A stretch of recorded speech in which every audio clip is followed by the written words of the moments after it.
तो दोस्तों आपको हमने कई सारे वीडियोस में बताया कि भारत का तेजस अर्जेंटीना लेना चाहता है, लेकिन अर्जेंटीना के सामने सबसे बड़ी दिक्कत वही आती है कि भारत के तेजस के अंदर ब्रिटेन की एक कंपनी के कुछ पार्ट्स लगे हुए हैं। और इसी को लेकर दोस्तों अब एक बड़ी न्यूज निकल कर आ रही है और आपको याद होगा कि ब्रिटेन की तरफ से अर्जेंटीना के ऊपर सैंक्शंस लगाए गए हैं और ऐसे में अर्जेंटीना अगर किसी भी देश से कोई हथियार खरीदना चाहता है और उस हथियार के अंदर कोई भी ब्रिटेन का पार्ट लगा हुआ है तो उस हथियार को अर्जेंटीना नहीं खरीद सकता। ऐसे में कोई भी देश अर्जेंटीना को ब्रिटेन के बने हुए कंपोनेंट से कोई भी हथियारों की बिक्री नहीं कर सकता। और आपको बता दें कि यहाँ पर तेजस में लगे हुए ब्रिटिश कंपोनेंट को हटाने के लिए भारत मान चुका है और भारत अब यहाँ पर वो कदम उठाने जा रहा है जिसकी वजह से भारत अपने तेजस को बड़े आराम से अर्जेंटीना को एक्सपोर्ट कर पाएगा। ऐसे में आपको बता दें कि उन कंपोनेंट्स के ऑल्टरनेटिव में भारत रूस के कुछ कंपोनेंट को यहाँ पर चूज कर चुका है और फाइनली तेजस के अंदर उन सारे कंपोनेंट्स को चेंज किया जाएगा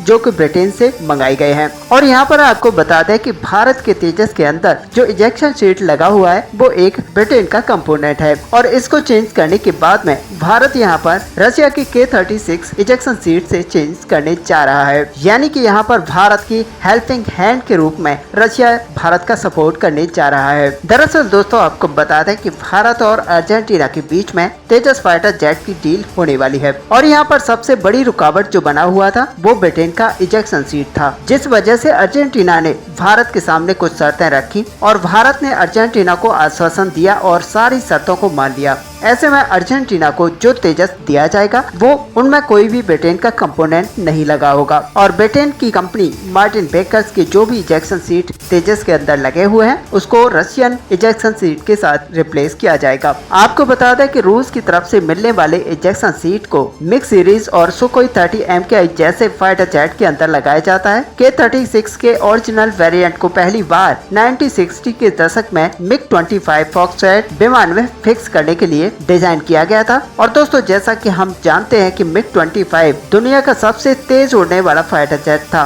तो उसमें लगने वाला ये इजेक्शन सीट भी सबसे ज्यादा मजबूत था और उसी सीट का अब एडवांस वर्जन भारत लेने वाला है जो कि भारत की शक्तिशाली तेजस फाइटर जेट की प्रोटेक्शन को और भी ज्यादा मजबूत करेगा। और ऐसे में अर्जेंटीना के रक्षा मंत्री जॉर्ज नायना ने इसी साल जुलाई के मंथ में भारत की यात्रा के दौरान LCA तेजस में 16 ब्रिटिश कंपोनेंट के मुद्दे को उठाते हुए तेजस की खरीद से पहले ही इन सभी ब्रिटिश कंपोनेंट को यहाँ पर चेंज करने की बात कही थी। और अब इन्हीं शर्तों को यहाँ पर पूरा करते हुए HAL के एक ऑफिशियल ने बताया है ब्रिटिश मार्टिन बेकर की सीट को रूसी K-36 से बदल दिया जाएगा और हमारे पास ऑलरेडी K-36 सीटें अवेलेबल है और उनको तेजस के अंदर फिट करके अर्जेंटीना को एक्सपोर्ट कर दिया जाएगा। और साथ ही आपको बता दें कि भारत और अर्जेंटीना के बीच में हो रही डील में जो बाधा यहाँ पर बन रही थी वो केवल ब्रिटेन के कंपोनेंट थे और ऐसे में HAL की तरफ से यहाँ पर बता दिया गया है कि अब भारत के तेजस के अंदर उन सारे कंपोनेंट्स को चेंज कर दिया जाएगा और अर्जेंटीना के साथ बड़ी डील ये फाइनल कर ली जाएगी।